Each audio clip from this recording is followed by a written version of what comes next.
Enough is enough. উফ, একটা মানুষ কতবার স্নান করবে? এই তো যা স্নান করলাম, পরশুদিন হলো। প্রত্যেকটা জিনিসের একটা সীমা আছে, তাই স্নান করারও একটা সীমা থাকা দরকার। কোনো জিনিসের অতিরিক্ত ভালো নয়। কোনোদিনও তো গুগল দেখবে না, গুগলে কি কি দিচ্ছে জানো বেশি স্নান করলে কি হয়?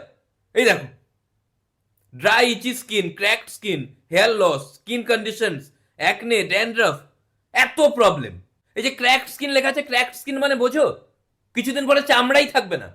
ছোটবেলা মেরে মেরে চামড়া তুলে দিত, আর এখন স্নান করিয়ে চামড়া তুলে দেওয়ার একটা পরিকল্পনা। শীতকালে তো স্নান করতেই নেই, একদিন ছেড়ে ছেড়ে স্নান করার কথা ভাবা উচিত। তাও ভাবা উচিত, স্নান করা উচিত নয়। আর কি কি আছে পড়বো? পড়লে মাথা খারাপ হয়ে যাবে তোমার। কি লেখা আছে? Allow bad bacteria to enter through cracked skin. Bad bacteria ঢুকে যাবে, তাও যদি ভালো ব্যাকটেরিয়া হয় মানা যেত। যত রাজ্যের উল্টো পাল্টা ব্যাকটেরিয়া ঢুকিয়ে দেবে। ইন্টারনেটে পরিষ্কার লেখা আছে যে বেশি স্নান করলে স্কিনের প্রবলেম চলে আসে। আর আমার কাছে স্কিনটা অনেক বড় ব্যাপার।